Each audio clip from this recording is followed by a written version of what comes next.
नमस्कार साथियों, मैं राकेश भटनेरी स्वागत करता हूं विकल्प क्लासेज के यूट्यूब चैनल पर।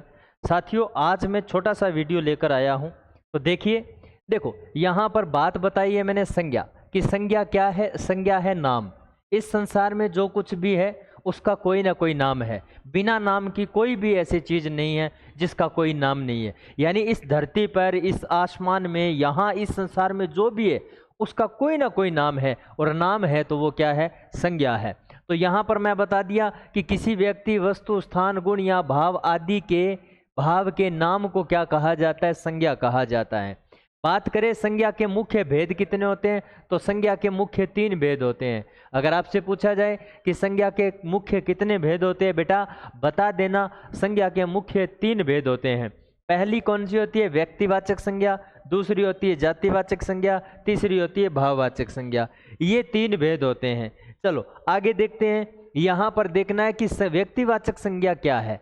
व्यक्तिवाचक संज्ञा के अगर बारे में बात करेंगे तो पहली बात तो ये व्यक्तिवाचक संज्ञा मूर्त संज्ञा होती है। मूर्त का मतलब होता है मूर्ति। मूर्ति से अर्थ निकलेगा कि दिखेगा। मूर्ति दिखती है कि नहीं दिखती? बिल्कुल दिखती है गुरुजी। तो मूर्त संज्ञा का मतलब ये दिखाई देगी। अगर ये व्यक्तिवाचक संज्ञा है तो उसका कोई ना कोई आकार प्रकार होगा, ये दिखाई देगी। दूसरी बात, ये अर्थहीन संज्ञा होगी। अगर आपसे व्यक्तिवाचक संज्ञा के बारे में कोई परिभाषा यानी कुछ इस तरह से समझाने की कोशिश करे कि व्यक्तिवाचक संज्ञा क्या होती है, तो आपके दिमाग में कुछ नहीं आएगा। ये बिना अर्थ की होती है, कोई अर्थ नहीं होता। तो ध्यान रखना, अर्थहीन संज्ञा। एक ही बात याद रख लेना, व्यक्तिवाचक संज्ञा ही ऐसी होती है जो अर्थहीन संज्ञा होती है, और ये सदैव एक वचन में प्रयुक्त होती है। कहाँ होती है? सदैव एक वचन में प्रयुक्त होती है। और जो इस संसार में एक है, यानी इस संसार में जो चीज़ एक ही है, उसके अलावा कोई और है ही नहीं, उसका कोई दूसरा रूप नहीं है। तो ध्यान रखना, वो व्यक्तिवाचक है। देखो हिमालय कितने हैं? एक है। गंगा कितनी है? एक है। भारत कितने हैं? एक है। राजस्थान कितने हैं? एक है। ताजमहल एक। कालिदास एक हुआ था। महात्मा गांधी कितने? एक। चेतक घोड़ा कितने? एक। रामायण कितनी है? एक। भटनेर दुर्ग कितना है? एक। और नाम, किसी भी व्यक्ति का नाम है। अब अपने दिमाग में यह आता है कि रमेश तो बहुत है। नहीं, रमेश, हम जिसकी बात कर रहे हैं वो रमेश एक ही है। हर आदमी अपने आप में विशेष होता है, एक ही होता है। तो ध्यान रखना है, ये व्यक्तिवाचक संज्ञा है। चलो आगे चलते हैं कि जातिवाचक संज्ञा। जातिवाचक संज्ञा कौन सी होती है? तो जातिवाचक संज्ञा के बारे में पढ़ेंगे तो जातिवाचक, पहली बात तो मूर्त होती है। फिर मैंने कहा कि जातिवाचक संज्ञा मूर्त संज्ञा होती है। क्या होती है? मूर्त। यानी ये भी दिखाई देगी, इसका भी कोई ना कोई आकार प्रकार होता है, और ये अर्थवान होती है। क्या होती है? अर्थवान। केवल एक ही चीज याद रख लेना है, अर्थहीन संज्ञा केवल व्यक्तिवाचक होती है, अर्थवान संज्ञा होती है। यानी गुण होते हैं, गुणों के आधार पर जातिवाचक संज्ञा का निर्धारण किया जाता है। जैसे ही जानवर नाम आ गया तो जानवर नाम लेते ही अपने दिमाग में आता है कि 4 पैरों वाले जितने भी जीव हैं वो जानवर हैं। ध्यान रखना। तो गुणों का, जातिवाचक संज्ञा का निर्धारण जो होता है वो गुणों के आधार पर होता है।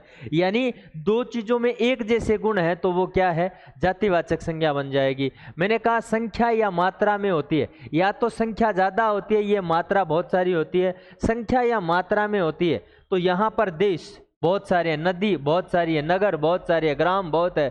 दूध की मात्रा 1 किलो है तो भी दूध है, 100 ग्राम है तो भी दूध है, 2 क्विंटल है तो भी दूध है। घी वही बात, सोना, बालक, पुस्तक, गाय, भैंस, और ध्यान रखना राठी गाय और मुर्रा भैंस, ये भी जातिवाचक संज्ञा के अंतर्गत आती है। यानी नस्ल जो भी होती है, कई बार दिमाग में आ जाता है फिर जानवर किस में होगा, क्योंकि ये जो दोनों ही हैं जानवर है, जितने भी जीव है जानवर है। फिर अगर जानवर में एक पशु होता है, एक होता है पक्षी। और ध्यान रखना, पशु क्या है? पशु 4 टांगों वाले या पैरों वाले जितने भी जानवर है वो पशु है, और उड़ने वाले जितने भी जानवर है वो सारे पक्षी कहलाते हैं। तो ये राठी गाय है, एक थोड़ी है राठी गाय। ऐसे थोड़ी है कि हमारे एक ही राठी गाय है तो और किसी की राठी गाय है ही नहीं, हमारे घर पर ही है। तो देखो राठी गाय एक नस्ल है। अगर ये कामधेनु गाय हो जाती ना तो ये व्यक्तिवाचक हो जाती है, क्योंकि कामधेनु गाय हर जगह नहीं है, एक ही हुई थी, है ना। वैसे घोड़ा बोले तो जातिवाचक है, लेकिन चेतक घोड़ा एक ही हुआ था तो ये जातिवाचक संज्ञा है घोड़ा, लेकिन चेतक घोड़ा व्यक्तिवाचक हो जाएगा। तो ये थोड़ा सा याद रख लेना है। अब बात रही कि ये भाववाचक संज्ञा क्या होती है। भाववाचक संज्ञा बेटा एक तो बात बता दूं, ये अमूर्त होती है, इसका कोई आकार प्रकार नहीं होता है। भाववाचक संज्ञा का कोई आकार प्रकार नहीं होता है। ये अर्थवान संज्ञा होती है, बिल्कुल इसका भी कोई ना कोई अर्थ निकलेगा। ये रंगहीन होती है, इसका कोई रंग नहीं होता है। भाववाचक संज्ञा जैसे ही आपने देखा, कोई भी नाम ले लिया, मैंने कहा घोड़ा, तो आपके दिमाग में कोई ना कोई आकार प्रकार आएगा, कोई रंग जरूर आएगा कि घोड़ा काला भी होता है, सफ़ेद भी होता है, लाल भी होता है। समझ रहे हो ना। जैसे ही मैंने स्वाद नहीं होता है भाववाचक संज्ञा में। कोई अभी चखना चाहो तो कैसा स्वाद है, नहीं होता है। तो ध्यान रखना, ये दिखाई नहीं देती है। मैंने कहा ये दिखाई नहीं देती है। दूसरी बात, ये केवल अनुभव किया जा सकता है। क्या किया जा सकता है?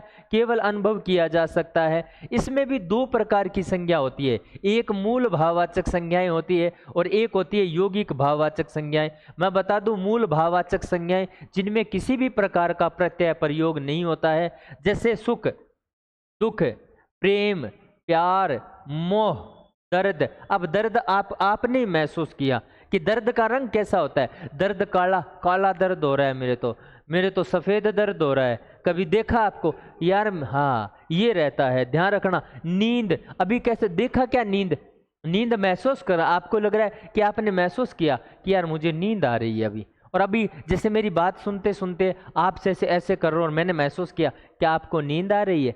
कैसे पता चला? मैंने अनुभव किया। ये भूख क्या देखा क्या? भूख को देखा क्या? नहीं, भूख देखी नहीं जाती, भूख को महसूस किया जाता है। इनमें किसी भी प्रकार का प्रत्यय नहीं है। यौगिक भाववाचक संज्ञाएं जो है वो 5 प्रकार से बनती है। कितने प्रकार से? 5 प्रकार से बनती है। 5 प्रकार से बनती है। यहां पर मैं बता रहा हूं कि ये यौगिक है। अच्छाई, बुराई, भलाई। देखो आई प्रत्यय जुड़ा है। अच्छा विशेषण है, बुरा विशेषण है, भला विशेषण है। दुश्मन से दुश्मनी, मित्रता, भाईचारा, अपनापन, ये सारी की सारी यौगिक भाववाचक संज्ञाएं हैं। इनमें प्रत्यय नहीं लगा है, इनमें प्रत्यय लगा है। तो ये है हमारा छोटा सा टॉपिक है संज्ञा। तो आज के लिए इतना ही। बहुत बहुत धन्यवाद। नमस्कार।